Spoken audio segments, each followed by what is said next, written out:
Hi,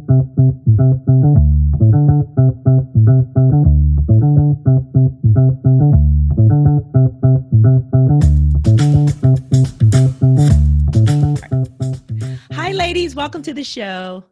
Hi, thank you so much for having us. Yes. Awesome. So because there are two people, I want the listeners to know who's who. So I have Stephanie and Rachel. So Stephanie, say hi. Hi. And Rachel, say hi. Hi. You guys, your highs sound a lot alike. So Okay, sorry. This is Rachel. Hi. Okay. That's Steph. So let's jump in. If you could tell the listener a little bit about your background, who you are, what you do, and I'll start with Rachel first. Sure. So my name is Rachel Kapp. I am an educational therapist in private practice in Beverly Hills. I have a group practice. We primarily work with learners who struggle. As educational therapists, we work one-on-one with learners who struggle in school. And we, in my practice, primarily work with students who have ADHD, who struggle with executive functioning, writing, and math. That seems to be our zone. Steph? Yeah. Hi. I'm Stephanie Pitts, and I have a practice located in Redondo Beach, California, which is in LA also. And I like to say, as educational therapists, we teach kids how to learn and who they are as learners. And I have a group practice as well, and we see anything from kindergarten age all the way up through adults going back to grad school. We have one going into medical school actually at the moment. So we just work on just about everything. So wherever there needs to be some backup, we're there. Nice. So if you both could tell me, when do families find you? Like, what's going on in their child's life that they realize, like, I need help? And who do they see? Are they seeing a pediatrician? Are they talking to their school counselor? Like, what kind of gets the process started with you? So, Steph, hop in. Yes. As I kind of talk about this. So the first thing I will say is that usually the families have like what I like to call a spidey sense, that something is unusual or different about their learner. Sometimes the student is very bright and compensates for a long period of time. But the parent has kind of always known that something was going on. Steph will always say that a reader who is struggling to learn how to read, that's usually a sign that there's something else going on with the way that they're approaching learning and the way that they're taking in information. Yep. It depends if you're in the private school system or in the public school system, but usually sometimes the parent, sometimes it's the teacher, has identified something. Parents can go in a couple of different directions. They can get a assessment done through the school system. They sometimes go to their pediatrician, but we can talk about our feelings about that if you want. And then other parents will go the more expensive route, which is to get a neuropsych or a clinical psychological assessment, which really will outline who their learner is, who their student is. So by the time they are calling an educational therapist, parents have usually been through quite a journey of trying to remediate it within the family home, trying to partner with the school, and then now they're coming to us and they're ready to outsource to the experts. And our job is, like, one of the beautiful byproducts of educational therapy is not only the learner becomes independent and autonomous, but the family life really settles down and the stress in the home really dissipates as a result of the educational therapy. And I have to add, there's also, I have a lot of students in my practice actually who are coming to me because they might not have had a diagnosis or gone to the doctor, but the parents see that there's a lot of anxiety and they're spending hours and hours and hours working on homework and studying for tests that shouldn't take as long as it's taking, and it's taken over their whole lives. And then the results aren't. Right. And then the results may or may not. I mean, I have kids in the practice that have really high grades, but that's all they do. And their parents want them to have a more well-rounded, a more well-rounded life. And so we work on how to make things easier for them. Efficiency. Yeah. Both Steph and I are very big on what's the fastest way to do something, but yet yields the greatest results. That sounds good. So maybe I should have asked this question first. Can you explain what educational therapy is? Yes. Yes. You both paused. Yes, because I thought Steph was going to hop in. Oh, okay. We both have different definitions, but educational therapy is basically, like I said before, it's my definition is teaching kids or learners how to learn and who they are as learners. And you do that through a variety of different ways, and it's all individualized. And we teach them how to hold themselves up. It's skills and strategies focused. So that's what makes us categorically different from a tutor. We're not necessarily using classroom curriculum. We're trying to remediate whatever the deficit is, and with the skills and with the strength-based approach. So we work ourselves out of a job. Yep. We are successful when a learner stops coming to us. And that's a very emotional process for parents when we graduate a learner out of ed therapy, because things have gotten so much better as a result of the skills and strategies and that we've taught our learners. And they think that the piece that has really, of the puzzle that came together was us, but really it's the learner has adopted these skills and strategies. Yeah. So and holding themselves up at that point. Our job is when our learners are going out and thriving in the world and know how to approach different tasks and do it successfully, that's the biggest joy for us, is when we can stop working with them. So then my question, because I never thought this, it sounds like you can almost, and help me have the language, maybe remediate or correct or provide strategies and tools to help students with different kinds of learning disabilities. Like, there is hope for a parent listening. Oh, for sure. Okay. Yeah. I mean, we're not going to correct, because our brains are what they are, but we can do things in ways that support the deficit. And so there's absolutely hope for parents of learners who are struggling. And, teachers who are working with kids who are struggling as well. Sometimes teachers don't have that bag of tricks that we would necessarily have. So there is hope. I promise you. There is. And one of the things that we like to say is that you're not alone. Yeah. And just know that, I have a lot of parents coming to me. What if my student doesn't graduate? How are they going to get through college? And, Rachel always likes to say you can only worry about the next 3 months. So I think that's really smart. And I say that a lot, because there is hope, but you just have to take one step at a time. You can't do all the things all at once. It won't work. Yeah. And that's if I could give another visual of the educational therapy process, the parents are coming in, let's say, with the goal of, I just want my kid to turn in their homework on time. Sounds very simple, but it's actually requiring a lot of back end work, and we have to build up systems, and the kid has to learn why that's important, and we have to have enough time with them to reinforce it. You wouldn't go to a personal trainer after one session and expect result. Right? 6-pack abs, right? That doesn't happen. And so the visual that I give to parents of the whole process is, we're at the bottom of the staircase, and we are looking up at that landing, and that landing is your kid is turning in every assignment. And sometimes it's not even every assignment. Sometimes we set a goal of, let's have them turn in 80% of the assignment, because it has to be attainable for the kid. And so it's not a quick fix, but it's also not a forever, like, you're not here in indentured servitude to us forever. So if you could give me kind of a rundown in your mind of things that I would have never thought that homework. I would have thought it's more behavior. Like, I hate to say this, I'm gonna sound like a bad mommy here, but you're just being lazy. You're not taking the time to turn it in, cause I've got one of those. It's like, it's crunched up in the bottom of your backpack. You don't want to turn something in, and, and then that creates this little cycle and all that. So what are some other things that a student can get support for, things that they're not going to just grow out of, that, cause I think that's what we think too.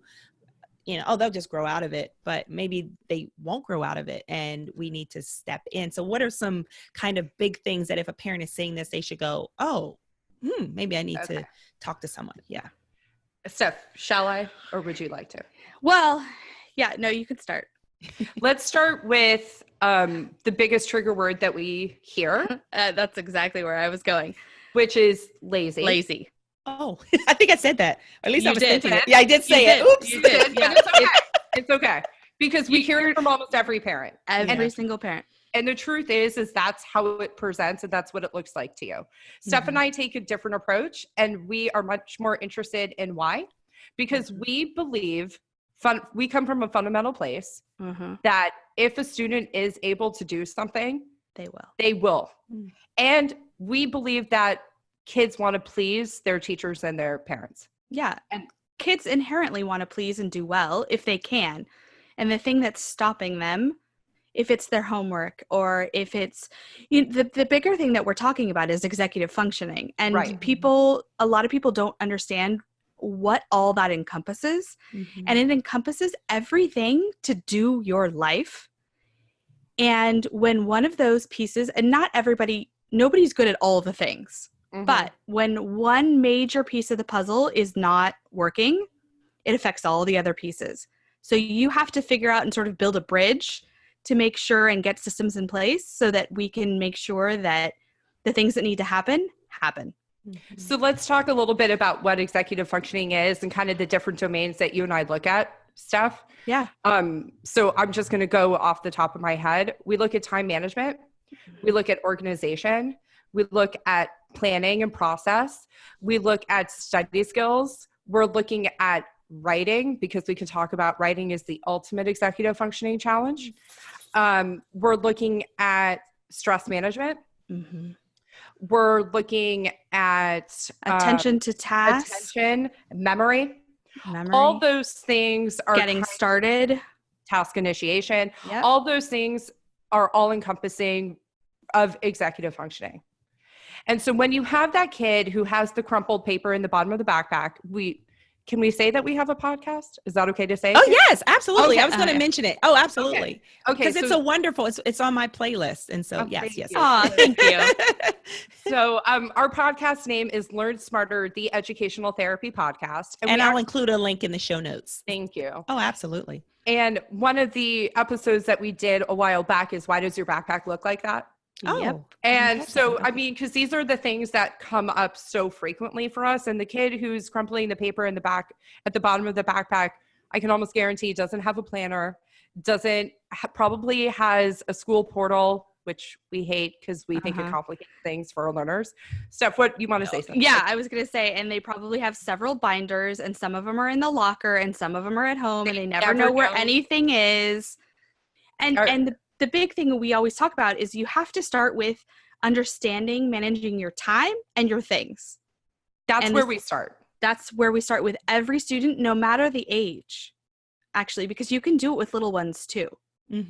So building those foundational skills. And then if you have the older ones that are coming to us, they're relying on their memory, and memory is faulty.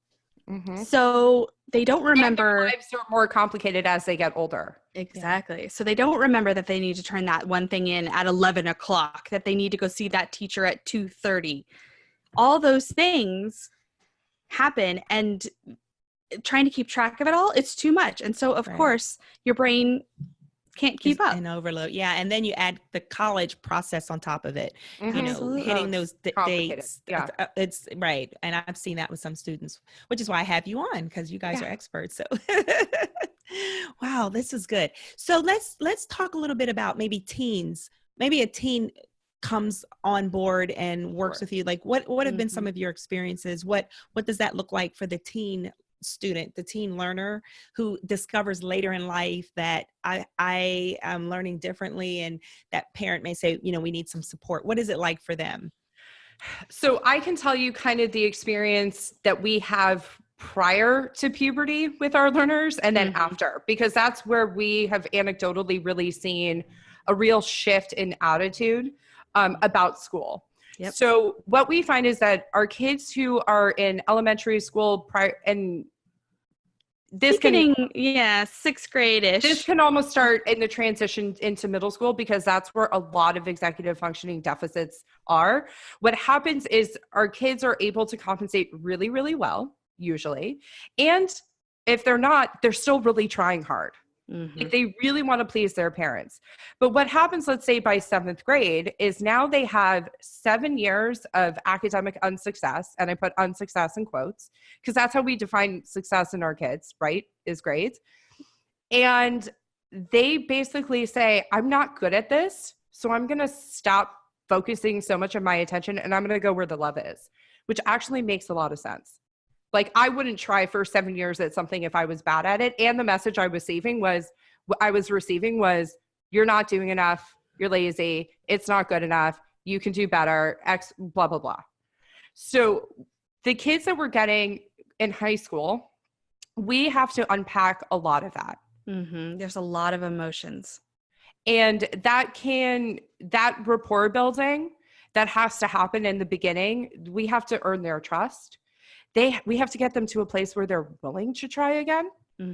And that can take a little bit of time. And parents are very, very, very desperate to like see immediate results, especially as they're getting closer to college.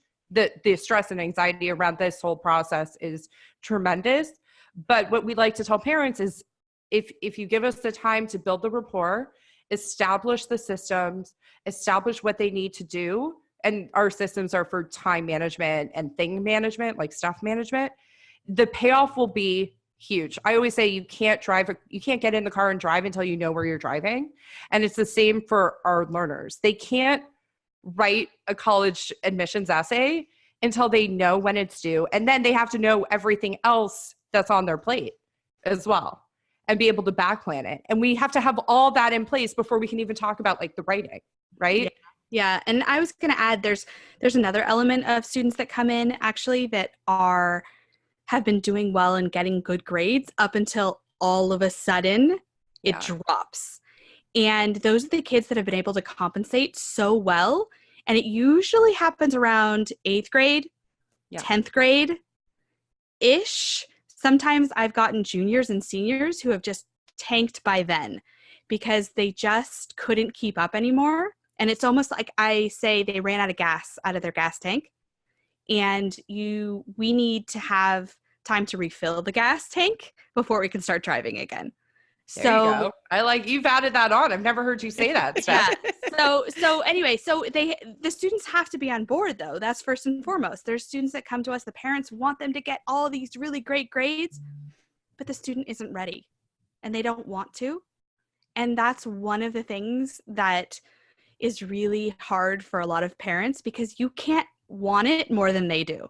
Yeah. What do you recommend in that case? Do you recommend they just wait until the student is ready, or is it a gentle move forward? Like, it depends on the kid. One of the biggest things that we talk about is how we really think it's important for external motivators at that point, because the kids that have been putting in all they can and they have nothing left to give, basically, they need something externally, right? We don't go to work for free, right?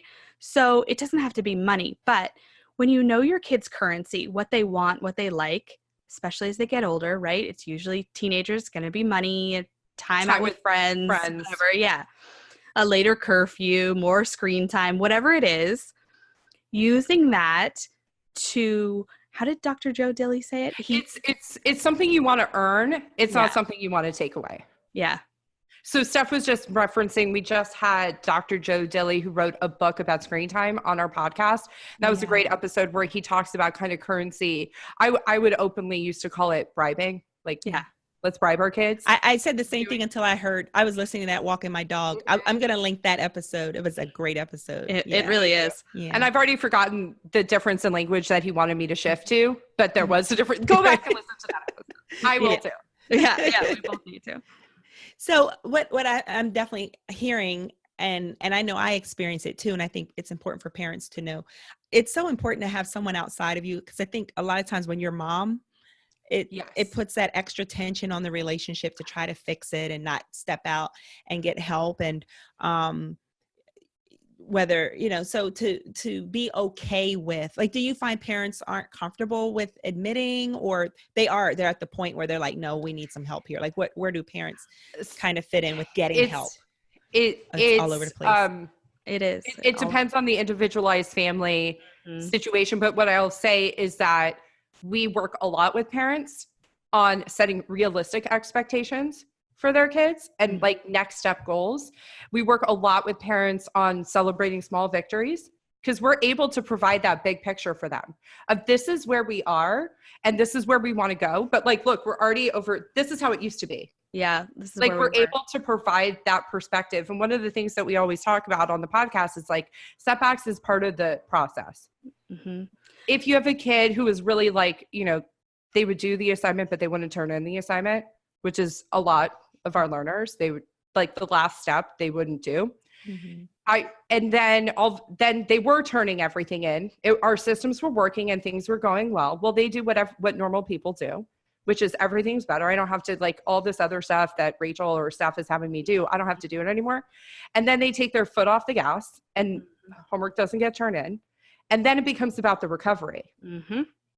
And we're able to give that perspective to parents. We're working on something different by that point with them.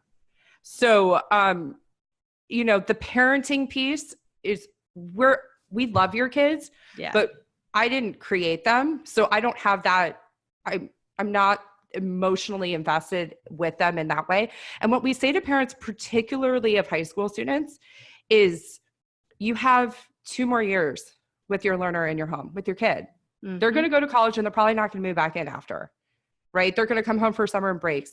What do you want those last 2 years with your kid to be about and look like? That is so critical. Yeah. You know what? Can I interrupt you for just a sec? Yes.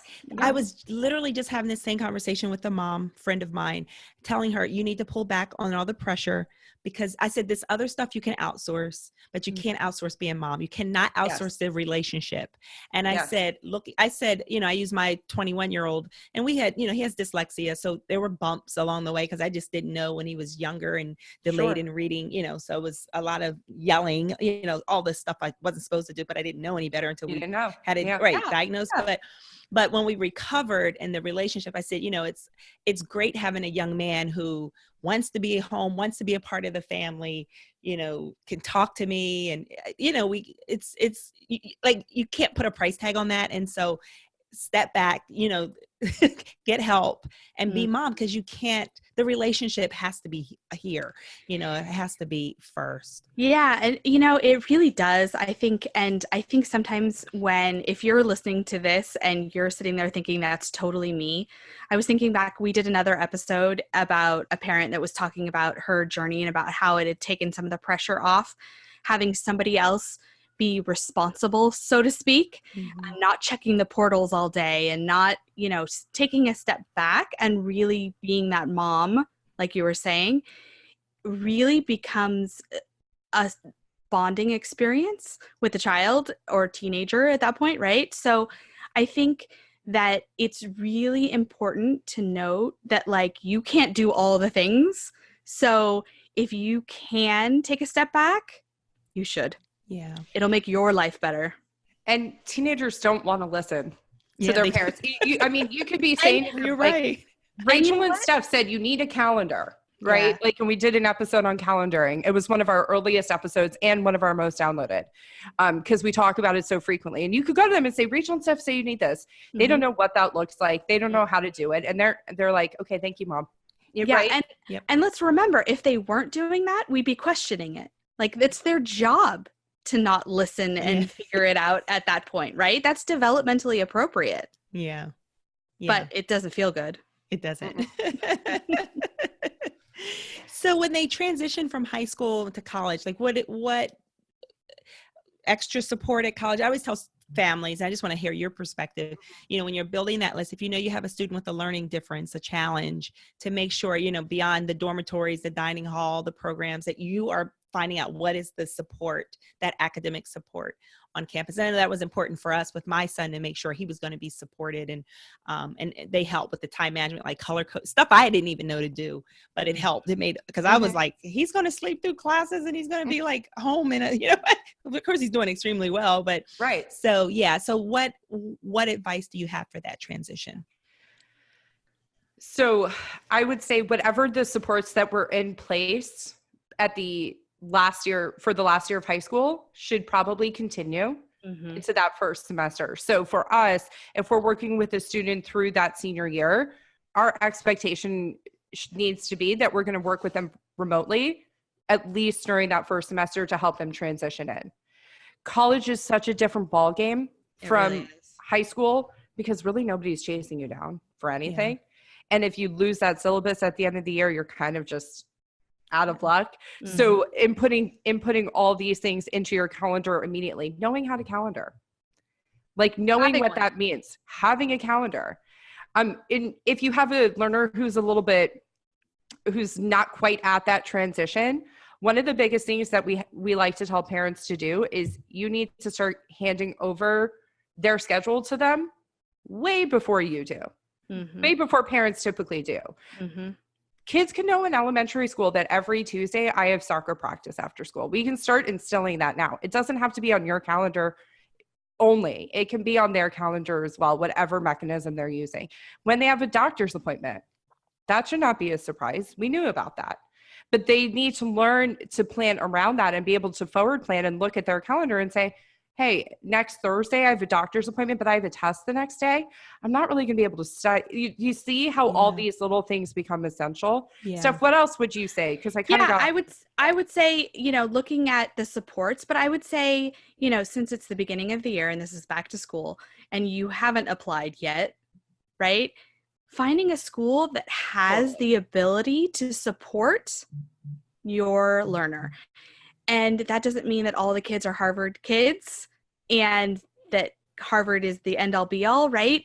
There's finding the right school, I think, is going to be the first most important fit, because there are some amazing programs out there that have amazing support for kids so that they can transition and be successful, because you don't know how often kids come back. I've had quite a few college kids come back and fail out of school, and they're restarting and they're just figuring out now that they needed educational therapy, and they didn't have a calendar. They didn't know what to do and when to do it or how to do it. So now they have to relearn all those things. So if you can avoid that to begin with, I would highly recommend it. Yeah. And I like the idea. I love what Rachel said about, if you've been working, because there are enough new things. So to have someone who's been in your life, who knows you, you've been working, you're comfortable, kind of go with you that next step, that I didn't even think of that. That's a really great idea.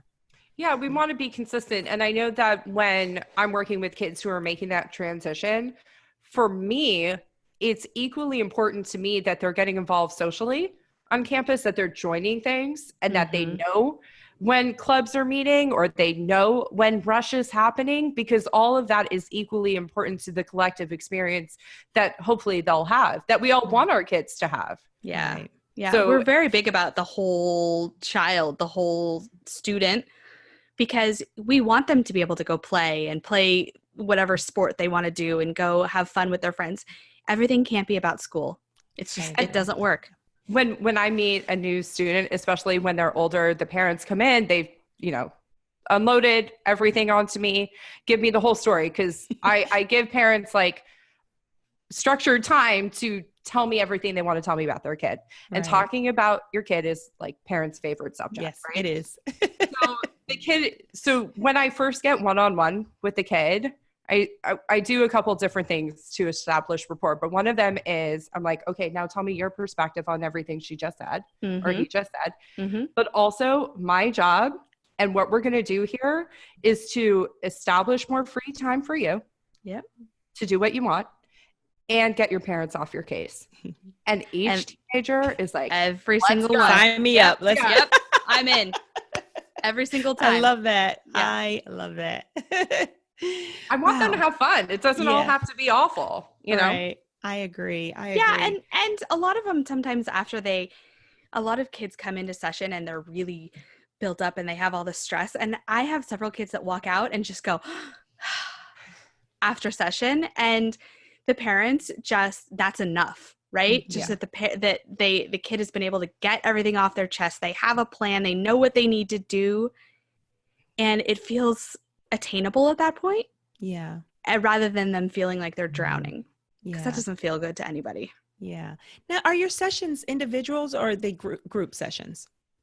They're Individual. individual. Okay. So we each work one-on-one. Our team works one-on-one. We're the only kind of group time that we do offer is Steph and I are both offering what we're calling Pop Academy, where parents can, it's like open office hours on Sundays, because Sundays are a very challenging time of the Yeah. week for families. Yeah. Kids don't treat it like it's a school night, even though it's totally a school night. It's a school night. So we're offering drop-in, pop-in office hours Mm-hmm. where there will be other kids around, but it's still small group Mm-hmm. run by one of our team members. Yeah, this is really good, because what I'm hearing, of course, you're educational therapists and helping students who, now a challenge has been identified. And so you want to, there was a word you used. Now, I don't think was remediate. I don't think that was the word. Was that the word? Probably. Yeah. Probably, yeah. Okay. But I can also see value for students who are, for lack of better, like average learners to acquire these skills. Like these are just skills that are helpful, period. Yeah, Steph will say that we're teaching kids how to adult. Right? Yeah, how to adult, because really, do you really need to know the periodic table of elements in your adult life? No, it's how you learned to know the periodic table. That is what that was the skill, because you need to learn how to do things as an adult. And so you were just practicing, right? Yeah. And especially when it's of low interest. Yep. Like learning how to do things that are of low interest to you, but still doing it is critical. Yeah. You can't tell our boss no.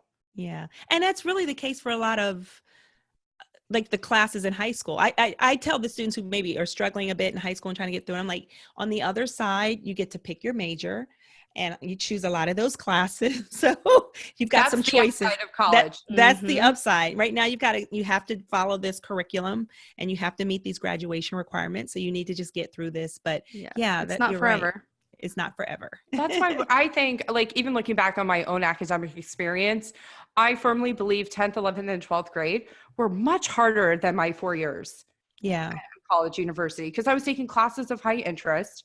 I was living free, so to speak, like not financially free, but like free of parental oversight.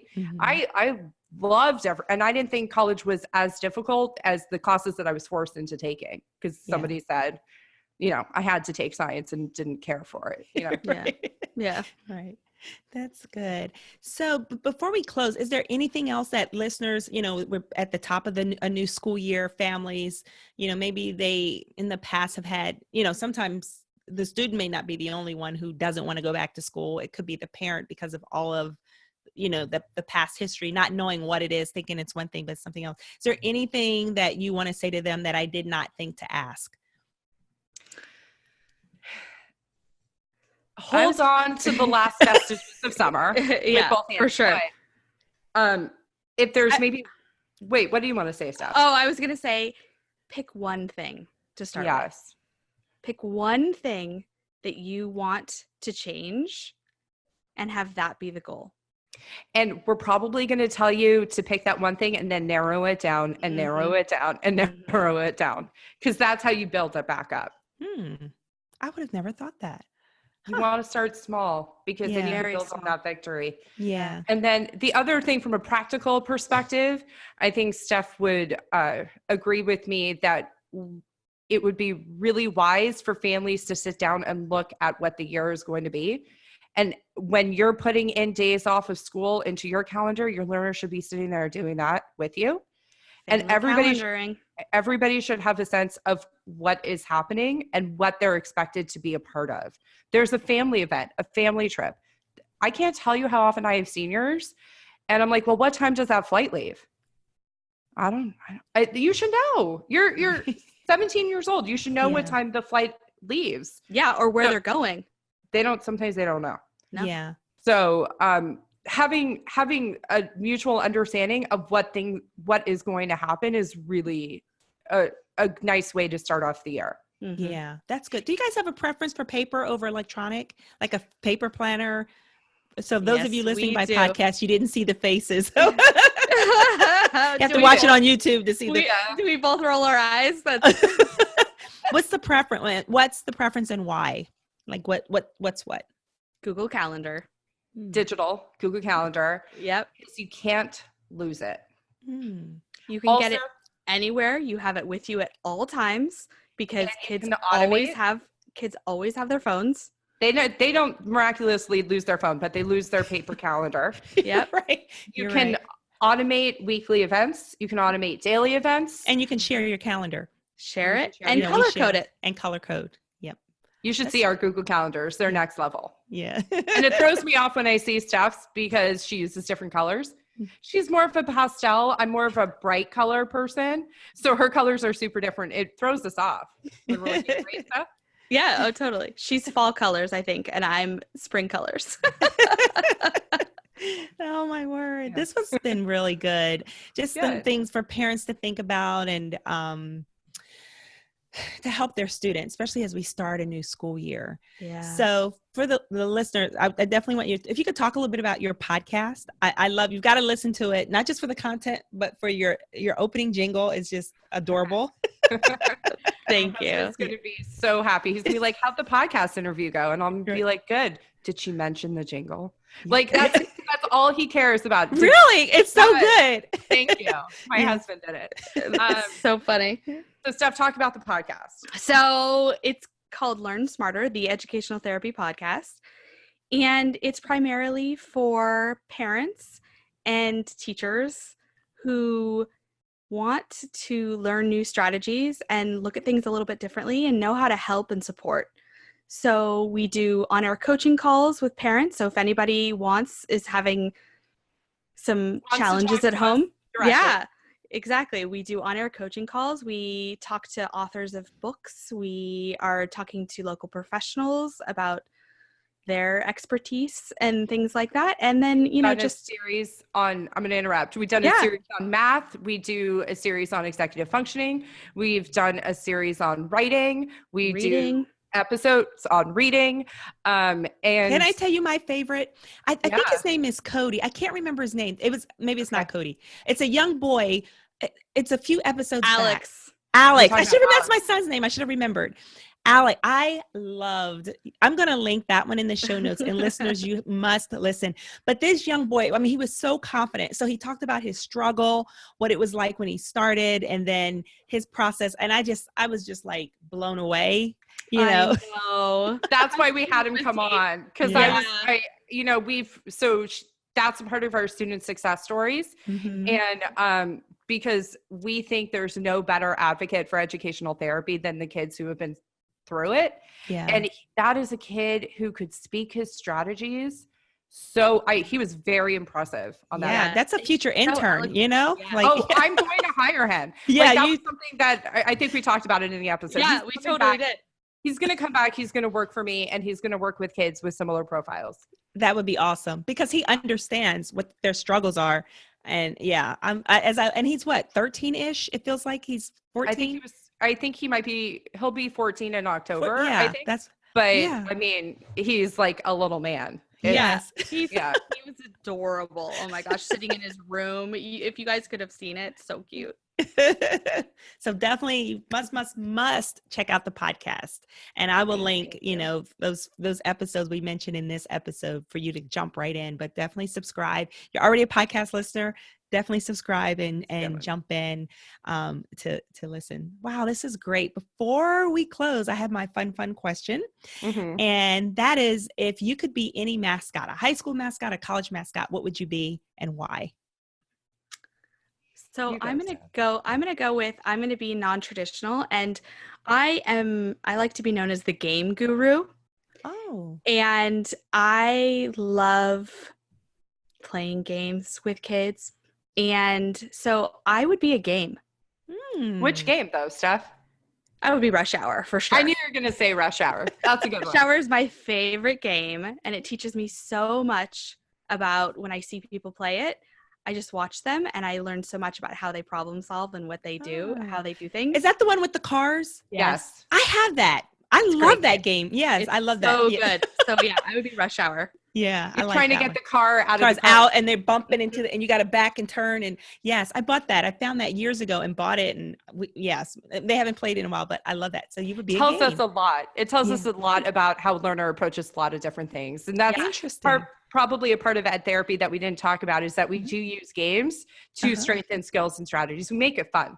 Oh, I'm going to have you back on for that. Okay. That's great. For sure. That's my jam. Because I love games. See, I have right there for the viewers. You know what?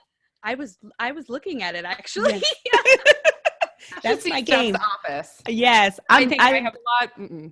Yeah, because games get that learning in with it just lowers. Yeah. Like you're playing you're playing in pursuit of college and high return. Yeah. I love that. So you'd be a game. Steph, say it again because I think it cut off. Less investment, high return for when you play a game. Yeah. I like that. What about you, Rachel? What would you be and why? So I am going to pick my actual high school mascot because it was a little non-traditional. I went to a public magnet in LAUSD that was college prep. At the time that I was there, it was the number 10 high school in the nation and number 1 in the state of California. It was very competitive. And our mascot was the unicorn. Oh. Because the mission of the school, it was a magnet school. So the mission of the school was to bring in kids from all over. And we had all colors and the rainbow, and we would go like that. You can't see what I did, but if you're watching on YouTube, you'll see. And so I just, I love being able to watch people's reaction when I say my high school mascot was a unicorn. I love that. I didn't even know that. And yeah. And what high school? I mean, it's rare that a high school would have like a unicorn as a mascot. That's cool. Yeah. It was a very cool school to be a part of. Yeah, I bet. Probably influence who you are too. A lot of 100%. Yeah. It was a major value of diversity. It was a major value to have excellence. I was there from 6th through 12th. So I didn't have a traditional high school experience. It doesn't feel like I had a middle school experience. It felt like I had 7 years of high school. But for those 6 years up until you were a senior, you were watching seniors achieve. Yeah. And you were watching where they were going, and everybody was going to a historically Black college, an Ivy League, or a UC. Like that's where everybody went. And we were going to UCLA or UC Berkeley. So it was a very high achieving community and small and intimate. I feel really fortunate for the experience that I had. I like that. See, this is going to be like a whole another episode, but how you said being younger, you were able to look up to the older, those about to graduate and who did, and see that's a interesting model. Very profound. It certainly influenced all of us to see what other students were achieving. Yeah. Yeah. And made you want to do it. Yeah, for sure. Yeah. Great. Thank you so much, ladies. Before we end, where can the listeners find you? So if you can share each of your business links, the podcast links, all the things. And again, all these links will be in the show notes. So for my business is Kapp Educational Therapy Group. Our website is Kapp Ed Therapy. Kapp is spelled K as in kite, A as in apple, P as in Peter, P as in Paul. On Instagram, I'm at Kapp Ed Therapy. And the best way to connect is to sign up through a call through my website, which will be the same for Steph. Steph? Mine is My Ed Therapist, MYED Therapist. So it's basically short for My Educational Therapist. And My Ed, it's on all the things, on the social as well. It's My Ed Therapist. And our podcast is Learn Smarter, the Educational Therapy Podcast. And if you go into your podcast app and put in one of our names, it will pop up, or use the link, obviously. But we're on social for Learn Smarter Podcast. If you go to our website, which is www.learnsmarterpodcast.com, we just revamped the website so you can go and look at episodes by series. So if you have a student who really struggles with executive functioning and you want to hit those episodes, you can go hit that that was like a dream that we had when we started the podcast, to have enough content to be able to like section it off like that. And then we also, in our private Facebook group that we host, it's called the Smarties of the Learn Smarter podcast. And once a month, Steph and I do a Facebook Live, and which has been super fun to be able to talk to people who are listening. Yeah. Yeah. So, and field questions and get episode ideas. Give us ideas for episodes. Yeah. That's great. I love that you call yours smart. I call mine guppies.